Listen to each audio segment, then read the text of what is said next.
This is a Spanish passport. Yeah, you've probably seen many of those, and you've definitely seen people that carry those. Of course, we're everywhere. This is a Kazakh passport. You've probably never seen any of those, and maybe you have even never seen any of the people carrying them. This is a passport that's a second-class passport. This is a passport that's a first-class passport. This one is cool, this one is not. Now I'm going to tell you a story to show why I'm trying to make this point. So I met this girl when I was abroad, and well, she is from Kazakhstan, obviously. She told me her name, and I didn't hear it properly, so I just offered her food, because that's what happens when you meet your future wife. You just put food into the mouth. Yeah, love is to the stomach, everybody knows that. And yeah, in the beginning it was just a fling, you know, like it was exotic, you know, dating someone from such a faraway country. And then after a few months, it was like, oh shit, this is getting serious. What am I doing? What am I doing? I'm in a country very far away and have to go back to Europe at some point, right? And indeed, I had to.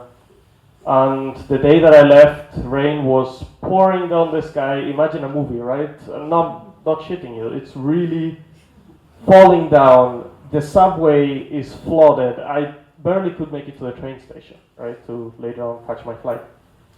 So then we broke up. It was clean.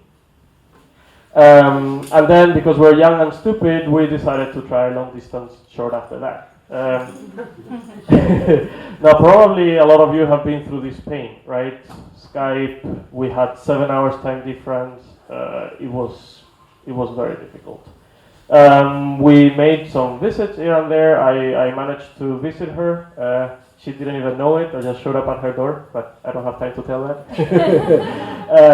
And then the real nightmare started. The nightmare of the documents, the nightmare of this, yeah. I just tried to get her a tourist visa here, and because I was a student, that was already very, very difficult. I managed. We spent 3 months together, and that was great. After that, we were thinking, well, that's nice. She can come here. I was already working. She can come here on a German course visa. And I thought, well, some time for processing. I bought flights for Spain. I told my grandma she was coming. And then she texted me one day. I was looking at the stars with some friends on a telescope.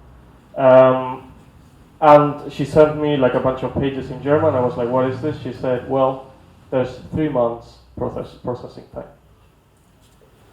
So then, as you do, I was very angry, as you can probably imagine. I was so frustrated, and through my mind just went all these future times that I would have to bang my head against document barriers and these barriers.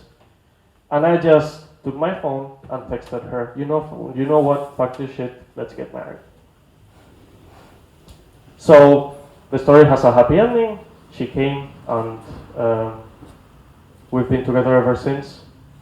Now things are easier, but there's still a ghost that there will be some new document to turn in, some new issue to work through, because she's not from a nice, warm, well, not warm, it's Germany, but from a cozy is the word, Western country.